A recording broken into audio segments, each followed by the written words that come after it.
Ningine beloring tolbe dahata betilin nalale mbali je kan mbali muy kan wodongo tolbe dahata le membe kering alengantilin nyulula nyuluna tamunela kambe dahan membe kering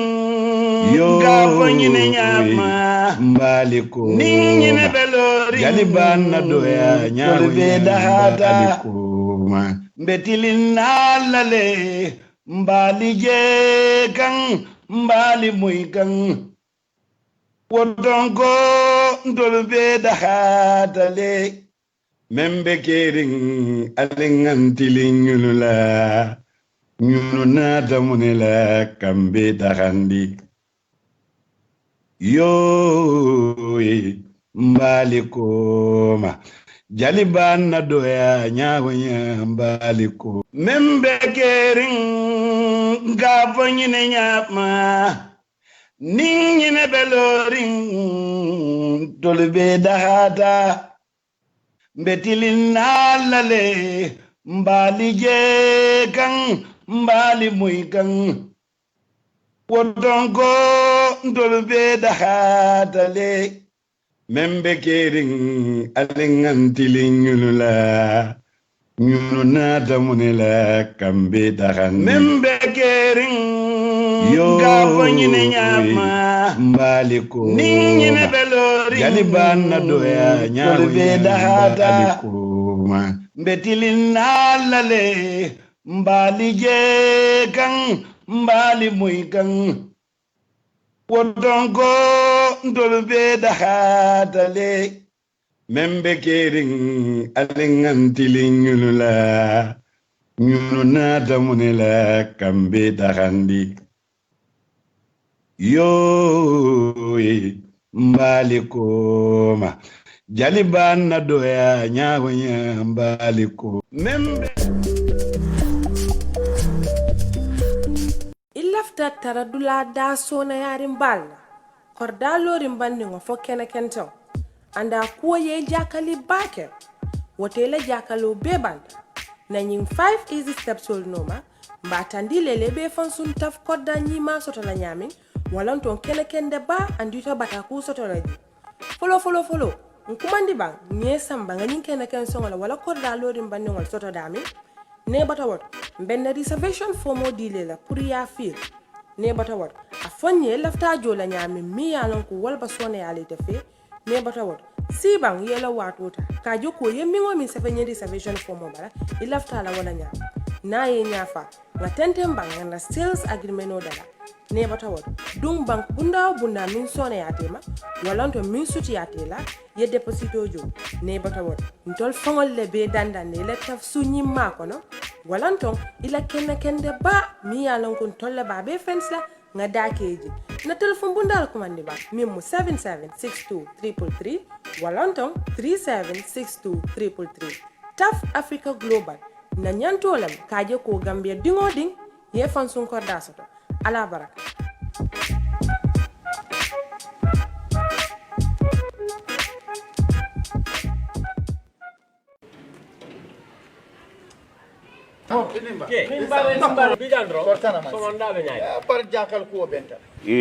Kabirin somanda mborta gara soto pour kam famala kodo kijala depanso banta bulo kon silanta malum be kala nyame be kodo kila e bodi la jumala drive ha moto enda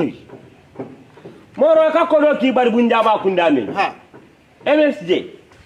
ibe nyum banko kodi kiyo bari ndelo kodo nkata wolto ngaki woto nyakati ni nyabiti tema doron na kodo be ka futanna mol malika nduga ke hanne dajo tupi janaka ja kodi tiyo kala kodo bon bandi tata kodo sika yadi mola dara bo kodo tata filabuli be mun fono la ha ja kalo siwa be badi bu iliyase be koyne be fatoto be kudang kian kene ba fo nyibiyam gambia karo be yo supersonic ni be do wala nyim banko e auto sign boro ndala ko be kala MS ani fara fenye yaayele ni fela jam bambo futela bundato yela kodo samba jedoro nyanta akila mi yato di ala yela detail sol beta ni bari si kodo ki nga bondije ika be topoto ka falin ila do ko lo nyimbe to ban tambiri kamba jara soma jara bureng nyilbe dula bele to mbatu ngabor jannim fama be kam fa e bamba tambi be ko ndodo mala tulo abaraka inim bundal miliye bulo du nyobuli ni be do ko la MoneyGram ria transfers yaye julol felental simin konkon 7885046 7844305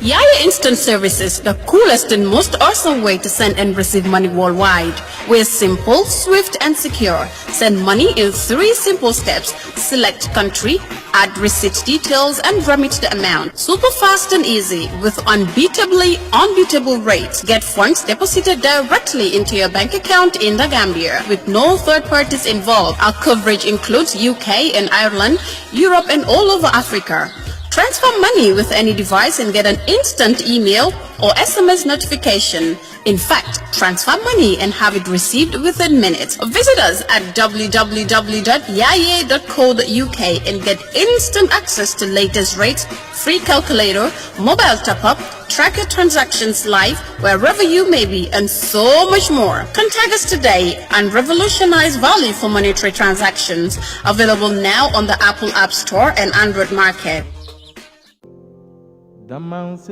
Damansena, iti wili sino. Yeah, iko nyadi bulli sop extras li badi ngulu jakalo band bulli shop extras le nata mi yalon ko ifedale bulli shop number 1 balaje dorong birkama police station o nyatile wala birkama sate kono inata le de iko fengo fenniatra sola jora ngolong ikabele wafi anim fengo fenniatra wole nin channel lu kata ikabele wafi ando mi eto la kodia ni nyunulu sai to bulu fokabang eto fango la technician ole kata foya ye mume be fixali badi ngolo wallan kamone batu nyin kudi mala ando ate bulli shop extra ye fanal sotale le mini yalon ko ike charge ando ike dem fanan enila remote olu inate fanal sifa be sotale mini yalon ko fanan ike londele walle kela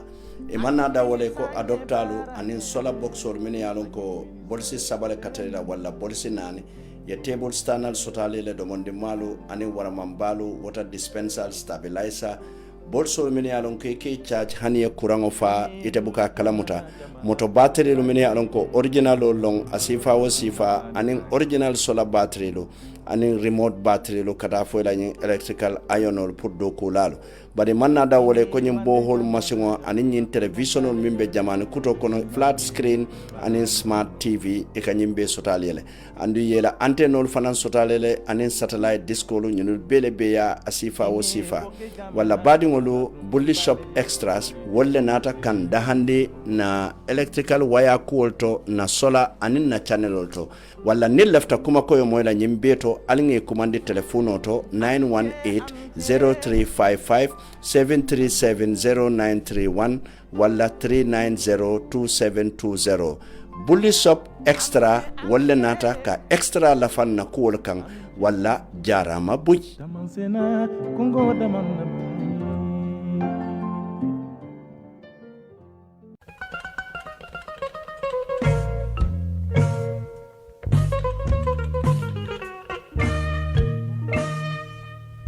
kumo bantala ko electronics walla nata de birkama sate kono koten badi ngolu electronics e bale damin wala mo Islamic Bank nyatili ngola birkama sate kono electronics itol dung ika electronic jorango bele wafi mine boko channel lo complete setolu alla nyin satellite disco lu domonde malu ani wara mambalu nyin television kutolu mine yalon ko wolle be jamano kono smart tv lu kata fo flat screen e manna da wala sola jorango lo item sifa wa sifa fengo fen naka dun sola kunto pura e mara e ka belek bari man nada wala de kando warte ko air conditioner min ke la bungo kono sumayandi anin fengo fe yalon ko electrical jorangol long fanalu kata fo radio lu anin bluetooth speaker lu kata fo bluetooth headphone lu abele bije nka boliso wa fale na sifa wa sifa pasirdan ferolu dispensalu blendalu ka tape frijolu kurla masingolu ani CCTV camera wala ka kuma koyo moy nyin ko beto ali kumandi electronics 788-9398 618-9398 981-9398. Tonya Tonya e-electronics. Jele mutadulate.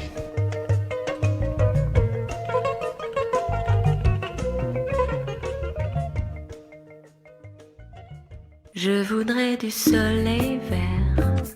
Badingulu ni amoy French touch wala famu français lu tati French touch e bale damin wala mu kiti sateti nyin container bale bije mi alon ko fengo sifa bele bije e fengol min alon ko boko television lu fridjolo la rangolo anila matlalu kata fo capetolo anin fole sol bicycle kendolo sofa lo alla nyin silam balu min alon ko sela no kan e manna da wala de ye foko jayo sifa bele sotale je min alon ko ni je doron e kamundala ko brand new one andi manna da wala de nyimbundal min alon ko ni e sorondore ka kumale kim wala mu floss dust e ka fanan sotale le kabirin palantero lu fo bundalu bari manna da wala fana ko gas ko kala ani wosen masingolo wala mo alla nyin ko la masingolti photocopy masingol kata fo printing masingolo anin alla nyin laptop ko tolu min yalon ko wolle be jamano lu kono windows sifal bele anin container lu wala nga fero ke ngamborin ni katanyo ya nyin nomballa Gambia alse commande 315-2384 746-1330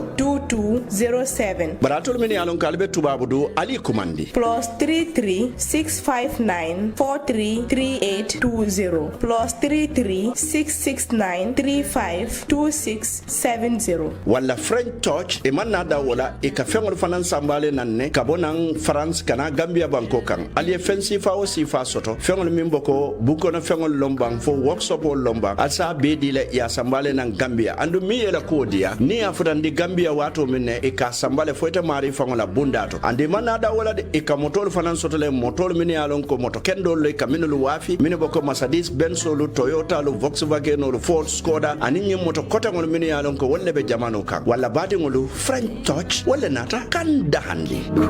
Je n'en peux plus de t'attendre.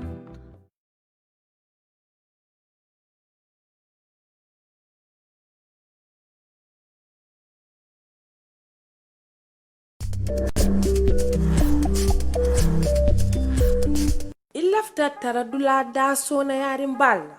korda lorin bandi ngo fo kene kento anda kuwa ye jakali bake wotela jakalo bebanda na nyin 5 easy steps wol noma mbatandi lele be fansun taf kodda nyima soto la nyamin wala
mbadi ngolu mbadi lamoy lalu anin mbadi njiber lalu mobe da woda kabirin Gambia lembang fo Gambia e bantala ngal mumela be konto ngal to la anali jamundan senngolu misilme ya kontondiro la nemo anin kiso bali kontondiro ko la mbadi ngolu nsalu bisimilai koten alfansum programo to mimbe keri nka fo wole nyama katu ko ngadati wole nyama mba fo kan wole fanan nyama andum fanan Allah subhanahu wa ta'ala la man sabayato doron mbe continue la ka banke wole nyama bari folo baadiŋolu jandiŋ be dunna na bankelu to mbe la fila ñiŋ ne la ka programme datiniŋ ate datiñaa kiliŋo ma ndalta ka datiniŋ datuñaalu miŋ na wala mu ñinti ko ka datiniŋ mansatalla to la bisimillahi rahmani rahim kaatu ko ate le mansoti manso miŋ ye ndada bari ate loŋ mansa kiliŋo ti miŋ ye a loŋ ko a ye daa feŋo bee dada feŋo feŋ niŋ ye a tara dadaata mansatalla ate le ye a bee dada bari dadaarolu tumoo la mansatalla ala kilimbayaato ana la alayaato ay kule ke hadamadiŋolu ye ama miŋ ke daafeŋ koteŋolu ye bayiriŋ kabira ye dadaaro ke faa pareta daafeŋolu kono ay hadamadiŋolu kere buuña ka ke kalifoolu ti ñiŋ bankoo kaŋ bara murunta koteŋ ala alayaato ay hadamadiŋolu fanaŋ kere buuña ka kumandi ka ke ate faŋo teerti ala wala mu nakunti baati muhammad sallallahu alayhi wa sallam nemo aniŋ kiisoo be miŋ ye bara murunta le koteŋ wo muhammad nemo niŋ kiisoo be miŋ ye a ye a ke annabiyo mooti asaanoo la ye danje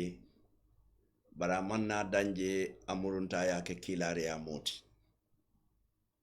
bari ŋa ñiŋ muta na lonnaalu la ko annabiyo mo bee maŋ ke kiilaariya mooti bari kiilaariya moo bee mu annabiyo moo le ti muhammad duŋ jon senoŋ ate ye a bee le soto bari alla subhanahu wa taala maŋ naa da woto a murunta koteŋ wo annabiyo moolu aniŋ wo kiilaariya moolu kafuriŋo ñoo la ay muhammad le kere tomboŋ ka ke i kuntonkoo ti i la seefo a maŋ naa da wo la koteŋ a naata muruŋ ka muhammad kere tomboŋ ka ke i kunfaaraŋo ti wallahi muhammad samba foloo dula a ye a ke labaŋ dula bari alla subhanahu wa taala maŋ naa da woto koteŋ bari a ñiŋ kuo miŋ bee ke a be a bee ke i ka muhammad ye nemo niŋ kiisoo be miŋ ye kiilaa jon senuŋo a mo hadamadiŋo le ti a maŋ ke jinoo ti a maŋ ke malaikoo ti alla subhanahu wa taala naata muruŋ ka ate le fanaŋ tomboŋ ka fisiyandi daafeŋo bee ti daafeŋo bee ti kabiriŋ jinoolu baŋ fo malaikoolu baŋ fo feŋo feŋ niŋ ŋa a loŋ walla ŋa a moyi le walla ŋa a je le muhammad nemo aniŋ kiisoo be miŋ ye ate le fisiyata ñiŋ daafeŋo bee ti alla subhanahu wa taala la duñoo kaŋ walla wo muhammad tumala meŋ na keta hadamadiŋo ti ntolu fanaŋ mu hadamadiŋo ti walla nsaafoŋ faŋolu ye ñaaboo kuuti kaatu ko alla subhanahu wa taala a ye femba le ke ntolu hadamadiŋolu ye minnu ye a loŋ ko ñanta le ka celebrate bari na celebration be kela moneti watolu bela wolom ñinti ko kawo alla subhanahu wa taala mi ye ñiŋ kuwo bee kentolu hadamadiŋolu ye ka tentu ka jayi aniŋ ka warandi tenturo aniŋ jayiro aniŋ warandiro mi ye a loŋ ko a maŋ dandula soto bariŋ waroo mu alla taala ti ŋa warandi wo alla warata le maa warandi wo alla warata le bari niŋ ŋa warandi a maŋ alla nafaa feŋ na niŋ ŋa doya fana a maŋ nafaa feŋ na bari niŋ ye alla warandi ite joŋo se ke ye manta beŋo ti niŋ waatoo miŋ ne i naasita ka warandi a se ke ye naasoo ti walla nte naatolu mume bee alla maŋ bula la joŋolu kono joŋolu minnu ye a loŋ ko waatoolu bee le hakkiloo bukara bula la mansatalla la noo la isaje ya tentu ka kan ya jayiya kan ye murun ka warandi wo kuwo kan ni wo bota je hani bi nse duwa na sabante furele wati yo wati hadama dingo ibe dawo da wati yo wati ka wande man tambi wala min musabante furelti bayri ni nata jibe kunu ni bele bijam mbe kata hew kilingol leto mbe ka ben kafu kilingol leto mbe ka ben jamen kilingol leto mbe ka ben wakatadula kilingol leto bi itijam itata muntole momo ni dankanayata yenyil lonko lumbe sila woltata dami ta fanambita jele bare minelu betata kilinti je min nata murunnan koten walla nse ala subhanahu wa ta'ala dani bayrin tolse kukeno tole la bari telta kuno lan tole walla nga ala dani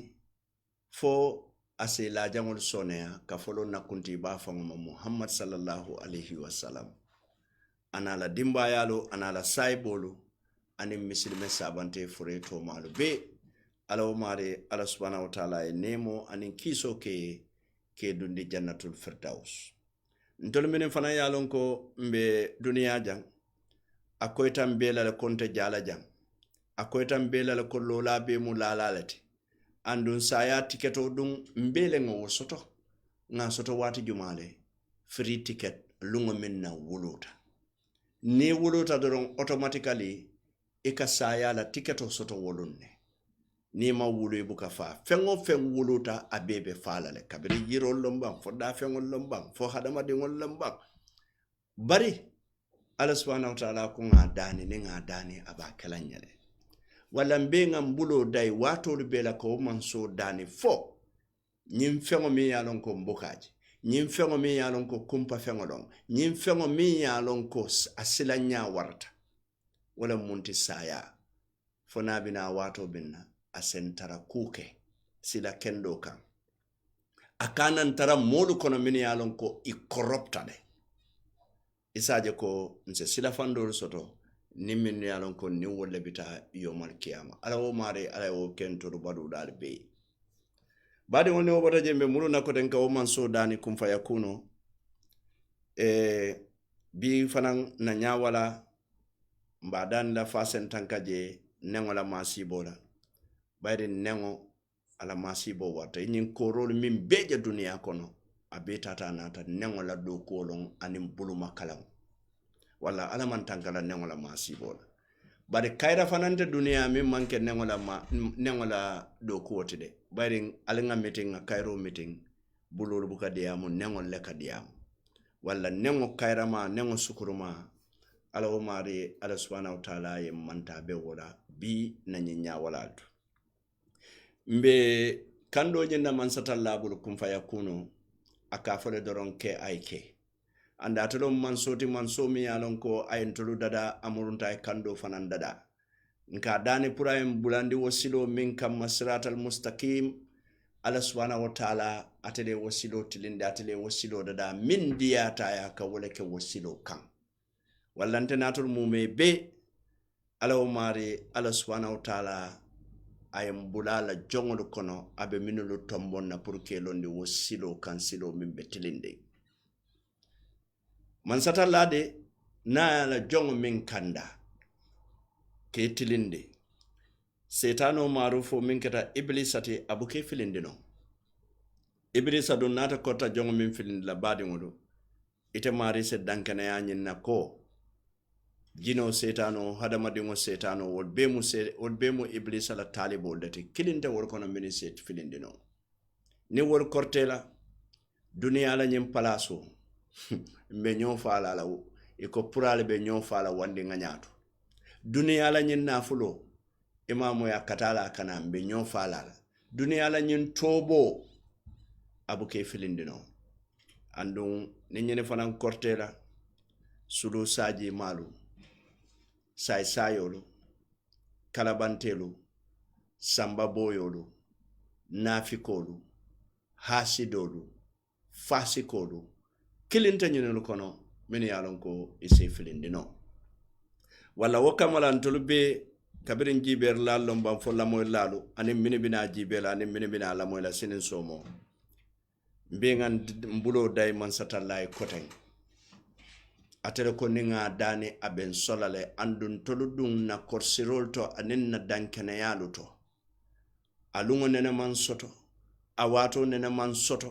wato mi yalon ko ngambulo day man satalla nga dani ama kenye wadambe wo man so tentu damba jay damba warandila ngambulo day bi fanan na nyinya walal to mimbe kering fas mimbe kering nga datinin ala toba senon la bismillahir rahmanir rahim mbe man so danila ate doron no man so te min jarta ka dani niya dani asake ata fola doye foni woli ya jibulu akabo damin abuka banji wala mbenga de nga woman so dani bi fanande na nyinya wala to mimbe kering fonsa kumfano ning alhamdulillahi rabbil alamin ka woman so tentu ka jayi anin ka warandi tenturo anin jairo anin warandiro mi yalon ko amandandula soto mbadi gambian koru jiber lalu anin lamor lalu banko kan anin banko e bantala mba fulal mumela be ko annatel kanontelon pamodu bojang mba fulale ali bismillah in telebale jang mimbe kerin television oto mimbe kerin program oto anin home digital fm 99.9 brikama sate kono jama ba sa faye su radio yo bidung na programo mini alon ko wolle buroba koma wolle mu TAF Africa Global T anin MSJ Money Transfer. TAF Africa Global itol mu nyontaŋol ti nanata korda wafola kordal mini alon ko ye lole fo kabang ye yasan ye chabo chika ya duibulu ye dum bunkono ye fengo be taraje e buka moto bañene ka fal nan na fengol yornani bari te sulata minul bela ni dunta bunkono e ka wol be tarajere bari ko ni sembo ma wono wallete de itol labu lo nyame nyabo ila fite fansun style la TAF Africa Global ko hani bi e ka plots of land wala mu kena ken sangol e ka wol fana wafile andu ye soto dinkira leto mini yalon ko dinkira bete ballon e manjam fa tendalla e manjam fa karambungol la e manjam fa tulundulalla andu tol mi yela ko dia wala nyinti ko ni korda say bulu dron e ka be sansa ye nin cimentol la ye korda daba keje ye selluro kabala yela chabu ke sodila e ko la korda fele min diate e wokeje wala TAF Africa Global definitely you are globally changing the infrastructure. Ni wobota je MSJ nyontaŋol le muyti nko itol biri nata doron bade bunkolu dahata kiyankolu dahata wullinkolu dahata jarankolu dahata nyaninkolu dahata nyani jankolu dahata salumunkolu dahata aparantelu dahata daraifolu dahata bari wato wati ko batunga daraifo sambala daraifo ko kodo filtambulle ite lalala batunga di aparante manna yela jana de kodo atarde tanan walla nga kodo min bedi ma be sambana MSJ ko yalda handele e katara birkama doro yela mo kol basay e kay ko ta MSJ nga kodo ki yana jele ta kama e futa MSJ wolo dulato ya konti ya diala muna fenna daha warta nyenti ni ajen kay bade bunkolu fananda hande njaba kunda e katara bade bu Ilyasale ye njaba kunda ko kumandi e ko ya fele nga ma fe songo kina bade bu Ilyas njaba kunda e bodi yata kama ita marseto so wala MSJ tonya nyinyo ko yor badi ngol ni wobota je fanan e kankulane ndingo do be mbulu jang mi yalon ko jande beduna programme ko non se wo sambale nan wo kankularo mumuneti nyimmu kibar dimalti pour Gambia karambundo dindingole anin karambundo talibol to malamina mbe nyinkole ya kuul kono mimu COVID-19 ti ngalone ko kuul mansonea nyine ya sabu for Gambia radio mini yalon ko bale United States bankole kan ila website o www.forgambia radio wolle nata ñoseya beŋo sambanan karamuto dindiŋol tema i ka fo mi ye essay muno mu essay ti i be kuwol le folali ye ali be safero kela min kan essay writing andu ya fo ko jusuñaburan baale be ñinto bayri tol fanan e laftara ke la contribution o wolon ke la kafundaŋo ke gambia karamuto dindiŋol to bari man lafi ka kodo di la wo ñama e lafitale ke la londolu jibe ñoseya londa beŋo to e baje la ko ni e dabula competition ol to mini boko essay writing ise jusunya burangol soto nyendo ko yake two categories lati category follow wala be kala Gambia College GTTI MDI and University of the Gambia category fulanjamo wala be kala high schools and middle schools in the Gambia. So ko high school mi mu GTTI te MDI ni University of the Gambia wina solo wolbe kili wokiling ibe dalsi wili lul le sotola andu nyindiata ite fenjola kala nin kaitota iko min safe yela hakilo tamande miro la fannala ya safe ya dalsi wili lul sotoni ganyeta anda sela londo fanan lafa andu wokola ibela netalol talale ibetol talale iba kele la website ol bala America momalong obe min wulule te mariye mine yalon ko be middle school do ya foko cash prize wala mo kodo joro soti be min dile la ni kata gagner lalti obe kala dalisi wuli sabaleti andon fanan e balla cool talale keda website olu bala dami yalon ko wobita kede minti ite fama malo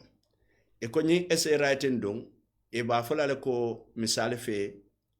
muni kombotinya na dandang ibe la filale modi ya safe bari ba fole kuma sungo kuma dingo nyin min kata words ti e ba fole ko be kuma din jelle kala je andu ni fego fe lafta dadu na nyinto ni bu karamuto dingo ti fo be GTT ale be MDI ale wala be University of the Gambia wala be any of the high school in the Gambia wala middle school e mari se safero keno le keda bula je amunta ye kala mutande doron konte ben da bula la je wodoron no moita registration on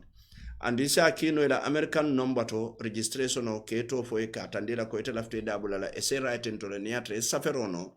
ibe number eba kila WhatsApp minto wolo mu 001 417 619 6943 wale ye email gambiano821@gmail.com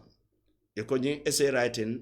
abe kala ko examo eta fole tasu ko no eta safe ya submit because ni wakata do sa safe noyele but na wato sita mo ibeta ladula kilinne mo do le taraje mini alon ko wolle bali jibela ale nyin safero ke ali ya submit denis na fo jumale gagnet amunta badi ngolu nyenne mo kankular suto ngolte ngamin soto na nyawala to bi badi ngolu bidum nga fo janne kunu nko tili wotte dintanata mimbe kering mbe kombola problemo mala le mem munye kuoti andu niye nye kuo madoron ika kombo coastal roads kombo coastal areas lema mini yaron ko wolle mu kombola buntungote bari nina rajibe gunjur foloton desan ni be lorim bada la fay se so chalo e se so nyoy ko la ndel ka bojanne nga faal ngata nyenyino la gunjur nim fembu kata ban nim futata je nzen na pano lu fandina nga sey na mbirikam bi wo gunjur dingol fango buka nye domono nye koyo sako nye koyo se futanto la birikam chalo le dadi ata fengo beti bi fuaro buka chalo sanno mune wono asunta dalilo le manke consent de amanke ko na ba kono nyeli mimbije fatale amanke fananko na ba kono nyeli mimbije titale kato nye bukati sai mune ya sabu Gambia dingolo buka nye soto ani ni nye soto ta foka bang muna ina Gambia dingolo buka nye sanno ngafo jane ko kunung ni Ministry of Fisheries nga kumadantam fo ila kuotole andung ngi promise le ko anytime nata jang mbe kumandim fo la kuotole bari mba folale fo nga foti ka fo mbadi ngon alaji be doro Gambia nyin ko walison man sakunda ya Gambia banko nyine ne munella ye Gambia banko nyine ne Yaya Jammeh la jawuyal katande Gambia dingo bela including Ntolo bayde Ntolle kata yitandir lalti but nitel tati la political platform onto wato Yaya Jammeh lo mujang incumbent momin babulate mobulu ala miroto bari ni tata political platform onto e kamune fo ila supporter sole anin Gambia dingolu Yaya betenne Yaya kanyinneke Yaya manyinneke Yaya betenne Yaya nyinneke nyindoro ne katu fo la platform onto aya sabu modi Yaya faham aya sabu Yaya la nyin kuriya le biringi be compile nyoka ngi bondi nga lonko Yaya Jammeh wonyanta talale wale ya sabu nobody is a lion killer here mo manke jata falati jang dabo manke jata falati barote jato fanola Halifa Sallah te jato fanola Mai Fati te jata fanola ibe together they cannot kill a lion killers wole mun toluti bari janni be futala o fisheries fango la fa domondingo min falaje bari ninata jibe United Democratic Party nyunile Yaya Jammeh bondi let's call a spade nyunile Yaya Jammeh bondi and ninata jibe United Democratic Party kabiri lota 1996 sankono woni nyinang sanji muang anin nani nyin sanji muang anin nano president mi yalon ko bi Abidjan was a United Democratic Party. So wala United Democratic Party ya katabakelede. So wale asabu wati tambeta nga kumandiroke. Nko nyimba nkoka mbina fisheries lede mbina amuru na jele. Bari nga kumandiroke nko nyimba nkoka ntenga na on analysis and na on jero. As long as United Democratic Party is concerned, mansao mansanata jang nyintemboto ini nyanta collaborate lale to be able to move this country forward. Alialo mune Yaya Jammeh batande ala politiko kono andunga baro sobinde walale nko baro e kane tembe Yaya Jammeh la nyim molu fe mini yalon ko bi e kane ka foy ko Yaya betenne Yaya kanyinne ke wala ya sabu haite kanyim min fanke fo Yaya bu kanyinne ke nko niye o foy doron nite o miro soto doron you going to fail because ni ka foy ko ite kuke min mambetia instead of ye advice bari ka foy Yaya Jammeh minke wala siyata nyente. That was the reason why wala mu dalilo luti Yaya Jammeh wala minke wala mu dalilo luti pour nga Yaya Jammeh bondije andung me fola president Baroe bari nga falere I don't have ntebuka mo kong mbuka hadama di mo kong hadama din killing nga wala kong wala mu Yaya Jammeh ti katu ko munamu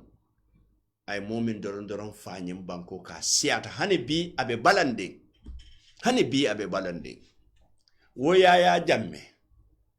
wo do may na bang nyim banko ka ndesan ansumana alo mare ala subhanahu wa ta'ala nemo nin kafaro kay hadama dingo do bi je nin do ka deng ala problème ite ka bula wole kono bara satare te fango mon problème so don ni mol min be diamota mol be ya tandina ko hani opponent of Yaya Jammeh ya tandina ko Ansumana Jammeh ha amam problem soto Ansumana amam problem soto bari maje Yaya la kunna ko ya ala fita problemo dila hani Ansumana la furela bari ngaje suffering iko Yaya ko Ansumana Jammeh la sayawu inyanta investigate lale wala mu inyanta kisi lale he alkon Yaya wallahi Ansumana mbe duwala fo Allah subhanahu wa ta'ala se nemo anin kafaro kay nyine misilimo de hadama dingo na banta doronga keta nyawonya ise duwaye nemo anin kisola bari Yaya Jammeh mbe min folete wala mnyente ko dukari ibadi ngolu bula kane ibadi ngolu non dita nota nyamin ibadi ngolu tuje ngamuru na back to the topic dalilo mi asabunko UDP ibe 24 years nina 1996 ene Yaya dunta nyola UDP never gave up, and that included the president. UDP never gave up. Ene Yaya Jammeh dunta nyola 1996 ya how many election nak mbe futala 2016 ye Yaya Jammeh bondi 2016 ye Yaya Jammeh bondi ali alo ye Yaya Jammeh bondi nyaadile wala na president Barrow e hakilotu NPP nkola ala hakilotu UDP kelo musimmalati alimbatu ngana afali dalilo miya sabu ye UDP ye Yaya Jammeh bondi ningal la moy ñing audio la fokabang o kolale mbina wo dalilo folale dalilo miya sabun kale ko UDP wole Yaya Jammeh bondi wala sain Yaya Jammeh la netalo kenye screen auto ngal la moy Yaya Jammeh la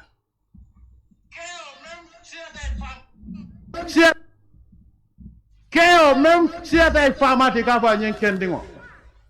atolen jumalti Allah daji ko falling ale tiling alama leke misilmoti al benga si jang kayro ko ni wonte malje dama ne man de julit la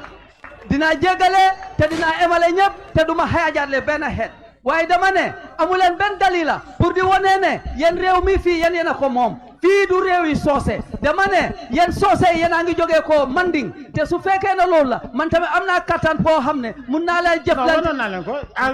have the map mu ne moo am na map boo xam ne wone na ne yéen soose yi jógee wu leen Gambia fii nii dama ne soose yi ne leen ñu ceeñ suñ jikko yi ne leen ñu delluwaat tuub si yàlla ne leen ñu jébbal suñ bopp si yàlla ñu emale xeet yi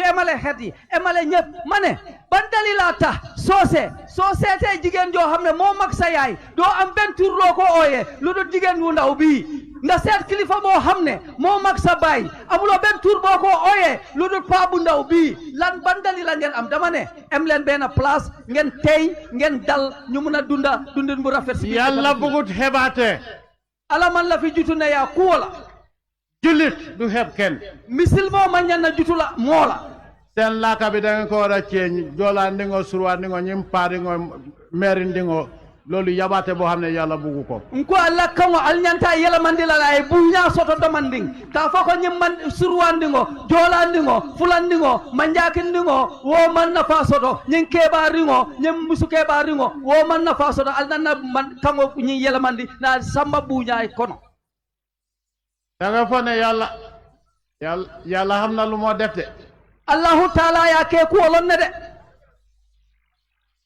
31 years soose moo fi nekk lan la fi def sanji tan saba anin kiling mandin ko be mararo la jang ay mu nekk jang li ma jaaxal si soose sax mu yen jaakali mandin ko fongoto mais jaaxal mandin ko la lu ma jaaxal si affaire soose alman la fa alfanna atol mandin ko alman la fa alfanna soose sen boppa buguy sen boppa Jawara negana soose fi 31 years. His worst opponents were Mandinkas. Who are you? Jawara tarata mararola nyimbanko kanjang sanji tan saba anen kiling bara jaw kumma banu fango abebo tan Mandinkon le kono altol Mandinkon altol lom jamaat 31 years. Sanji tan saba anen kiling. The Wolofs and the Jolas and other tribes were Jawara's biggest supporters. If it were not these people, Jawara wouldn't have even won a second time. But because of these people, despite Jawara's tribalism, it's other tribes that supported Jawara, a Mandinko, a hardline tribalist. Now, Allah says you have enough. You have not done anything for 30 years but take off backwards. Allah brought me, you say you are not going to support me. That's your business. But if you cross my line, you will never cross somebody's line again. Sanjitan saba anin killing. Mandin ko lebe no mararora. Bari mandi o mandin ko fa a jawbanu. Abata mandin ko le kono. A fele bi Allah Taala entenati. Mbe mararin nyem bankola. Al ulta ko den kal ko al man la fintela. Nkole ko al tollom jamaate al laftantela al man la fintela. Wotentela hajote mbe mararora kala nyem. Momo keta si fadam pansilal. Momo keta banko jawti itemu kafiroti ila saroman nafasoto ila sungoman nafasoto walati nani kuyal bal fala kom jolol mbolo ali taw yabla ali kuriya bla ali hasidi yabla ntele nga fo Yaya Jammeh mbolom ko xamne yaa ngi xaajaarle xeet dama ne yow doo julit dama ne bàyyi leen xaajaarle xeet bàyyi leen soxor bàyyi leen añaan nay la ñu bennoo loolu moo mun a yóbbu réew mi si kanam man Yaya Jammeh maa wax lii waaye ku mama lafta sama len koto bo ale demonstration ke I will not send the police. I'll send the army and wipe you out and see who is going to talk about it. Morandi yena nkumo soso. Hadi soma. Ali funtali afoko ali babalamba ya yitandila manonu kan wara silonu kan manta fenkela de. Soldaro me wonle kumandila. Yana ya ali be fita. Ya ali samba karakilina ma jube muna be bolaje manta na mo. Ndema wo fode. Encore. Mane. Yaron police on nal ato ikamol arrest le ikachahano kel. Police dañ dé arrest di se bolé ab tiahan. Moma lafta nakumo koto bolal mbolom ko xamne bu nga lijanti suma wax jini sama ye demonstration ke si fa comme feto fokolte bola jentele nga fo dina la rey comme nu ñoo rey feta te dara du ci mëna génn so dem fogene liñu liggé 21 years don't the British could not do it in 400 years Jara couldn't do it in 31 years if I allowed donkeys and vermin natara shawle batinya la ntema ke poroti ntema ke muslimoni yambe antanga men doku yemelon ko tubabo ma doku no ndesa la ndesa si jahilol kafirole na watinya banko ye billahi wala taala you are in the wrong country try it and see damane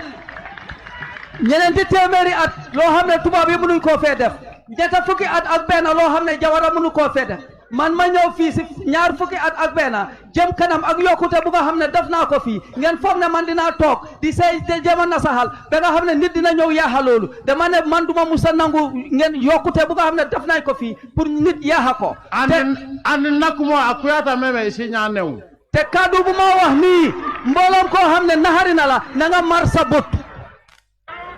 holle man da man niro nale ko ne na fekka yal na de jëm jahannama man duma luma liggéey ku ko buga yaa di ko gis nko aliya mira fonta be kala molti mu yalon ko mbeddon ken songole kala pour nyin kama soma nim farata jahannam na nyin doku kendo ni nafa mun ken nyim banko kanja momo ko be nyim tinyala jang wallahi fangu nya ba jala ku kele la mu yalla hate fa ñi musul ndingo ñi musul mo dan di jigen bu ndaw bi ñi ken ndingo pa bu ndaw bi ñi fulan ndingo pol bu ndaw bi ñi paringo paring pa bu ndaw bi ni kafiro doro na si wofo bari alama la fi jutne ate muslimo bu ka jutne ake ñi musul ndingo ñi ken ndingo muso melan ko wala siada ibama de ka fa musul ndingo munata ibama ta fa musul ndingo e fa rek moy wa fa is enough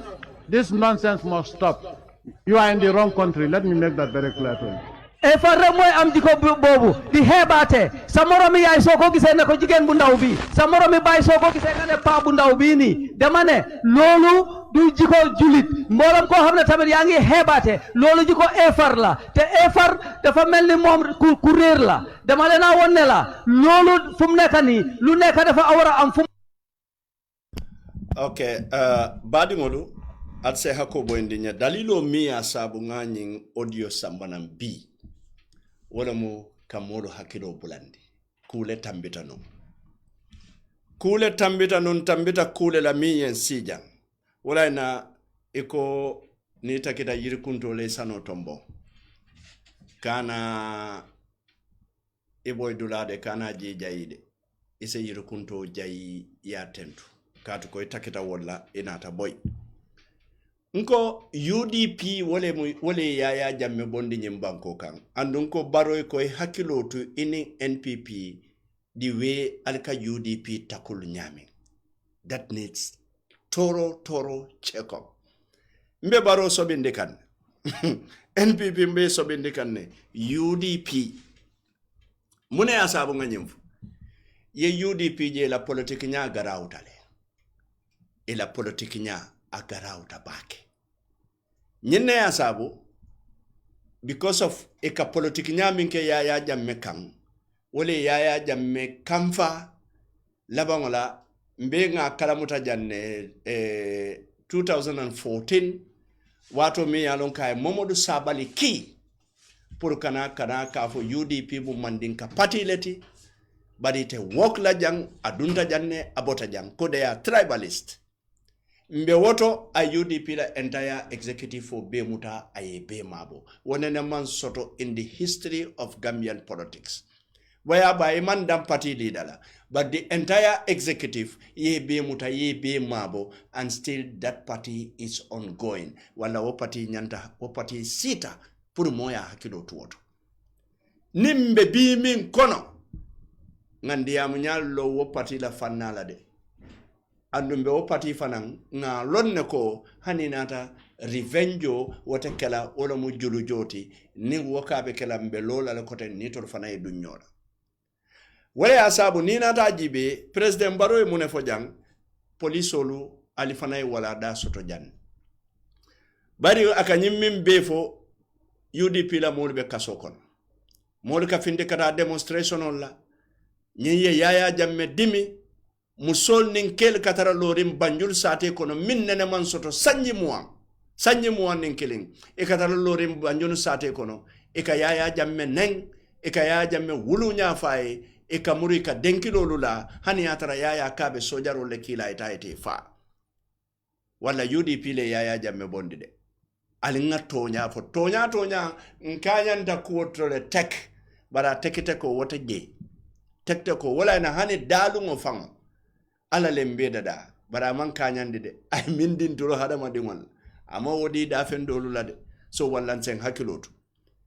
police olu muna nan kale wala da so do janne yaya jamme man kontana alla kola because yaya jamme la wato la man lan na tambike kamulu fa maje ko police olu mu jongula lete mini kata mulu fa man police moy TRC mini alon ko e molu kamol kati man police fana moy TRC mi alon ko e molu ye plastiko du kungol kono ke suffocate ke fa mo moy na be moy damin wala militaire kundati andu yaya jamme late tollele mamo nyin audio to ayafo ako police la mislaha wata wor kalta doro yete yal charge yal soro ako barimbe amile kilal kan wala he believe that andunga lata nyinala anda ka wole fananke ala ami jongula sorbada ta fanga ya fole momi yalon ka kanyati de la banko mo la ka fale ko mbali falale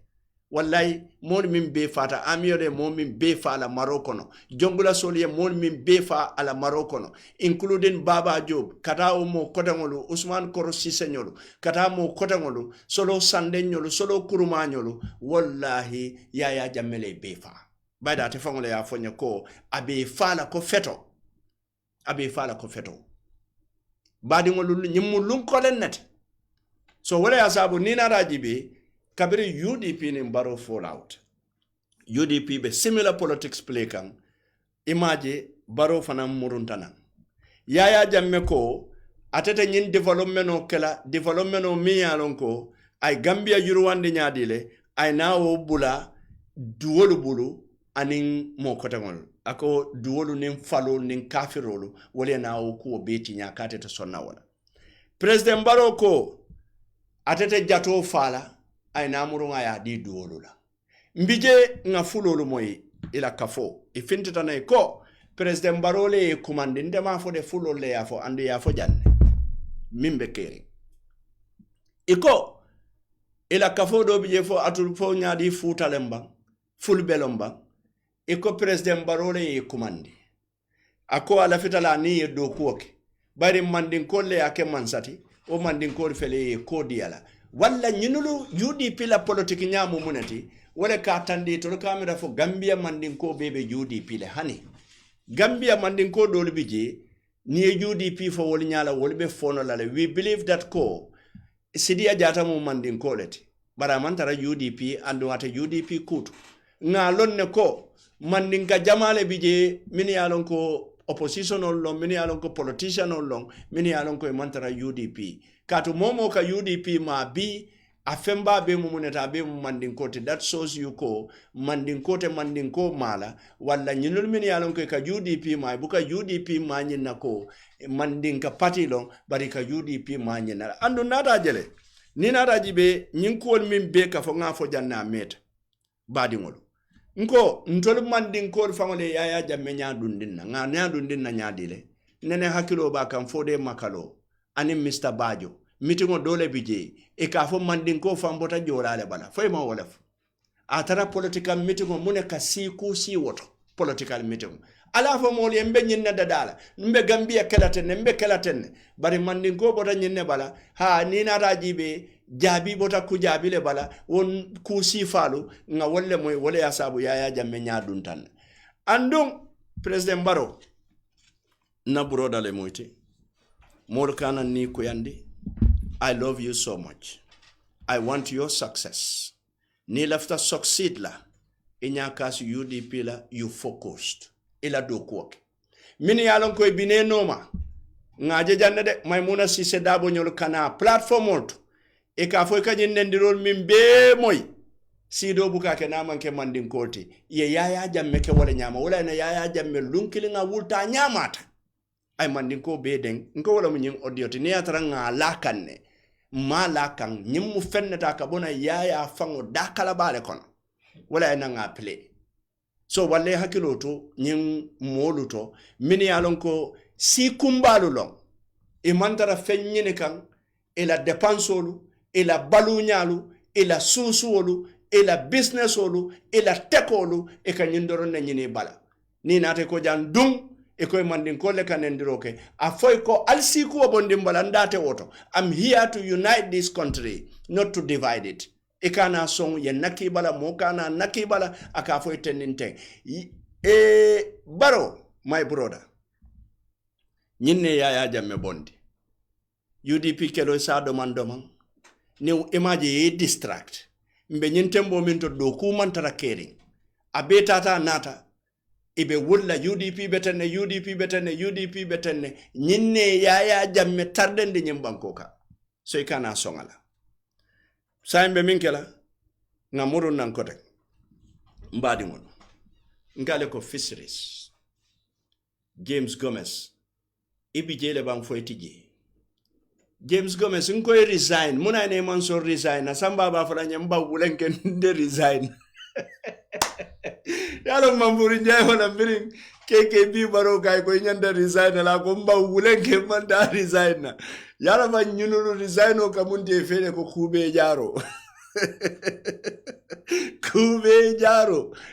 ni ko resign la ilaha illallah wala Henry Gomez moy ba Henry Gomez no tres tras ngamra te murunta jamane because mbuka boy ko de but James Gomez ale Gambia la chuna mutalia wanted European Union number 1 James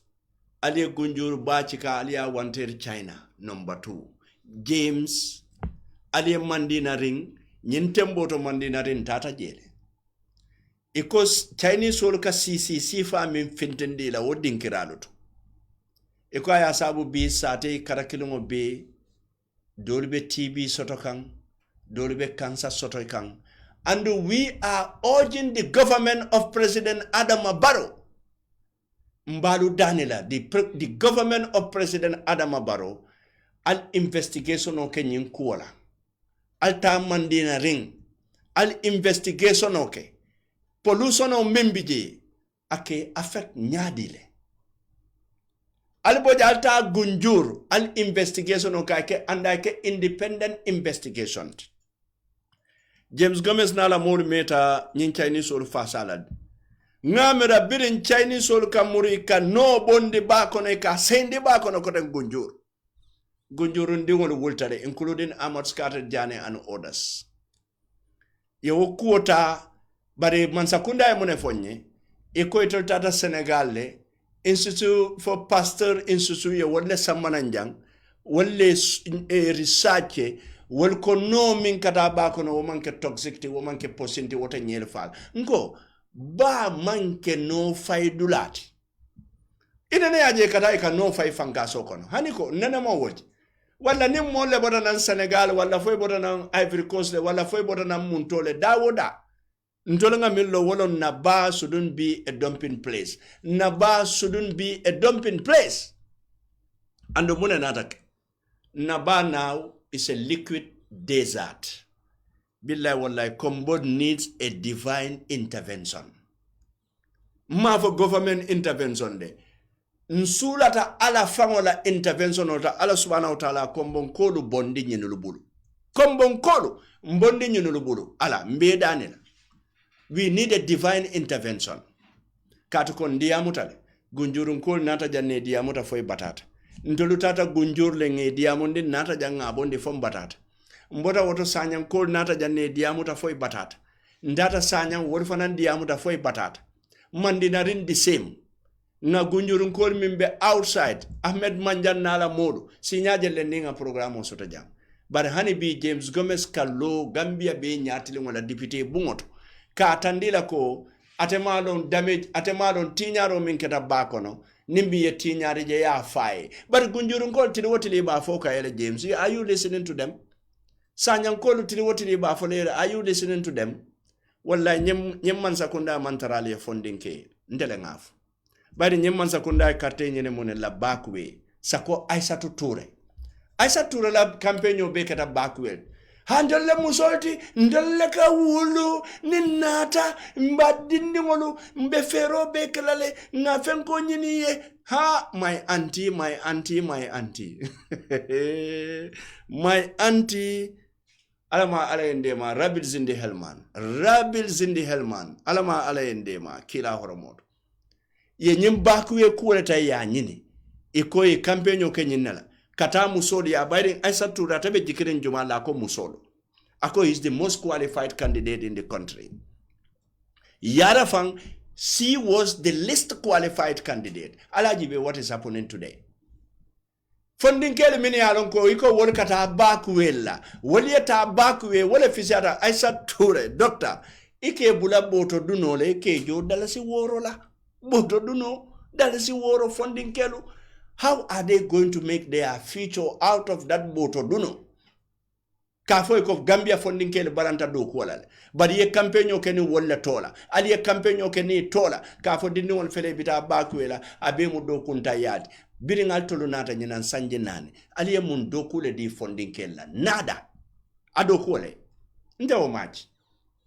funding kele fele bi jebe tambam balu la karobela funding kele fele bi jali be bute la tili wotile anti-crime kato ko munam they have no place to work, they have no job only and they need to survive sa funding ke be na la sunguto andu sunguto sai kamune foi ka foi le mobile o sanje sai ni man do ko lo soto alke kimune lalta ta sunyarola wala na Gambia alingan na dindingolu rehabilie alingam fonyo kan na funding kelu demo kato ko munam nganyem prisonol min be refobis nganyem kuwol min belo nganyem police stationol min belo IGP mbuke belo fenka mafona manke Gambia funding kelt katu komuna mando kudela na baji babe fandoro nyamin tolu man sano soto nyem bankoka man lulu soto nyem bankoka follow man hani tulo soto nyem bankoka ngamune soto nyem bankoka wala mun na fanka solti wala mun na nyeti ani wala mun na fengolo temini yalon ko ben na bal kono nyena do kotangol barsai ndolo nyanda mune kelan tolu banko mi yalon ko sanje talulu nim fen itebe baluwo kono hani bi itaman tamo nono Senegal kolle ke bulo muta ye tamandi Guinea kolle ke bulo muta ye tamandi China solle ke bulo muta ye tamandi EU le ke te bulo muta ye tamandi sanjil tallulu ita buka tamano e fangoy. Is that a country? We are a country of jokers.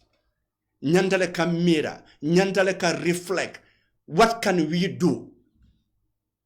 Ndelte sila watu wate moru kanai ka Kenya, watu wate alindonto, mbe loan netala karol bela, ndole ka mune generate, pura profito maximize non tolie. A country me alonko, as a 28 billion, akawole donto for example, misal fe 28 billion ay wo donto. Ala revenue be tata GRA be tata abuka 2 billion C. Ndole how are we going to survive as a country? Wala asabu nga nyaton kori minkeje ni keje dalilo le kama koy tolle fisiatan tolte in terms of miro tolle fisiatan tolte in terms of gero bayri jama bale o palaso nyene nyin donko ninda ganyeta mbakelata nyinda ganyeta mbakelata ninda ganyeta mbakelata sai ngatol min ganyenda tol nyanta diamo tula je dalye do ko wade kato ngali ganyendele fo kabam altol nyantale aliye do ko wa bari nyin banko ala jibe doro nye fango mummu nyeti abuka soto no jali fondin kele be siare sanje tallo banko mi wo soto ntol kortale nam na nyun na kodola nga president barole bambandi nga police or ka kodota interior and government kata moto ba sannan mimbina gambian kolu kula nin jikandora o moto ba ninga o moto ba san minna nga fisintro la fula sang nga di gunjurun kol gunjuru yut nga fisintro la fula sang nga di sanyan kol nga Chinese solboni nga fisintro la fula sang nga di nyundon o fisintro lal tili wotili bita jiyola kono e bina fondin kelo mine alon koy bijang e hamo kata bakuwe mantano nyanta ko walla bakuwe ta discourage woli tara jang ye do ko ke wo kulungol kono kulungol atani nan don la bakono Chinese sol ka nyesi fa min findinde ndol fanambe wo nyesi fa wona talo findinde jaba ngaji be fo tonya James ka min fonye ko e ka kasa masle findinde fonye ndula mo kasa masle tiba mbadi ngola to min be jibe rola la fonye nyin dulal ka min jetang gunjurun kolo ngalo ngali kurama sotole bi kato birkama misra kai yadol da bondi kuran ko dole mbita mo bijele Ndezad. Bari mbe okela special program at Navek. Isa jenga nani juara fana welcome. Because nani juara sai na nata bara meta jele de. Nani mbita wala kurama buka mala. Birkama misra. Abuka mala. Bari nani nibe dunna nyola date baila de. Ndela kuoto amul harit. Amul ni amul na. Nani be do kuole kera because ni man do kuoke. Alpha Robinson e man fisiati de do ko ke nani mbita ngol buka kurango soto nani kela adi bolo kono susulali ke kenne fo fanoik misra ngamuro nam back to the program al funding kelu jibe lafta la ali atandi nato membe jibe rol nyeli be fata re nyindula mento ngo nyeli murundi na njeba fo James Gomez bari mbaro fam ben jibe kan na nyinte mboto state house mo jamala ben jibe kan dolo hayne dolo ndesan ninga mi foy ka fo nyi anyo go ala fo nye gunjurun kolo lafta alon na fo jang gunjur lombang fo Casamance long katu ko James Gomez ko ndolo kata Casamance le nga netalo lu tana nye nga ne pe nga nyimbiri kama radio to jang nga tara diamuna nga fo gunjura tara to nyante bari ngamra wala nan ko James Gomez nyamandia wala nambe na broda ko la Dr. Kanye James Gomez amako lenso la fase nyin kuwol jeno bari ndesan nyal mandia abuka nyinjeno bari jang Golden Lead Factory lo nyami min ali chalo de jibe fata ren screeno ka nyami ali amira fo nyimu ku kendolati nyin se keno ku kendol ndol buka chalo sanno bari al gunjur badala jibe chalo be fata ren nyami chalo fure mod buka chalo do mono Chinese sol ka nyimbe chika ya sambela se woli ya China mbadi mon wato bitaka bari lafta min fora doro wolom nyente ko al ngan na funding kele empower mansakunda nyantale ka creative yes alingan na funding kelu empower mansakunda nyanta ka creative mansakunda nyanta ka bundali yele nyin covid-19 minnat aliyamune lande funding keli covid be tambilale am funding kelu be tula janne Gambia be tula janne aliyamune lande funding keli nyante famuna fanna nyimbale kono de bari nyimman sakunda matolu nyasoto funding kelu ni ali nyasoto let them prove it let them training ngo nyimman sakunda la falin kuto kodol min benata from the EU aisa turala ministry nga kala mutale eko ibe baku en kol min yalon ko be sambala nan because of European Union ibe wol trainale ye empower woni mbite ma la fo nye baku e boys jelle business ol yele jang baku e boys jelle ku ko tangol keno jang wala musol min yalon ko al dingol ndesan dindin dole bi jang nyanta ka wol discourage nga do ko di la minul manta nyin min tat nga jele na de standard je tat ngela dindingol min bi je kela netalo lu jele je wol fanam be temdel sambi baku webe wolla mobe bobola andu lafita wolla funding ke be bori so that is na kodo kude talana nga hakilot mbe programme soronna minna wala mu Lebanon he Gambia sabali la kuolon de nyanda nyimbanko wafilale nga kodo be talan momo yeta soto ngatake kutumaran kelti stateless people oti elsewhere in the world. But in Gambia, nga minister kunda soto mi yalon ko wala foreign affairs wo minister mi yalon ko wala Mamadou Tangarati Yaya Jammeh la jambaro le munum wala ya sabu bi ni nga momo je ka Yaya Jammeh support wala kunun kabiri Yaya Jammeh nyinkumo fo mandin ko ma ita ka hanu wo be Yaya Jammeh support la ene Yaya Jammeh be kanyanta bigotry la le bigoto le ka bigoto support non bigot wo biko bigoto support no minulu ka bulo kosaye wo sifale kata jam ngoy ko kukuta te kerin ko ke fangodo repeat le all the time fal ben so sola Yaya Jammeh mandin ko ne na wato minna mol bi je mandin ka dingoli ka bulo ko sifo ke singoli cikandi muso do soto da ko Yaya Jammeh mantara mandin ko labe mandin ka jawalla la nda muso to fala bari wo wato Yaya Jammeh ata jikende kombe kala député leti bari mune natake badi ngol mbe nga jele Fatoumata honorable Fatoumata Jawara fana lota baro la platform ta loya Ousainou Darboe neng siaka jata nyolo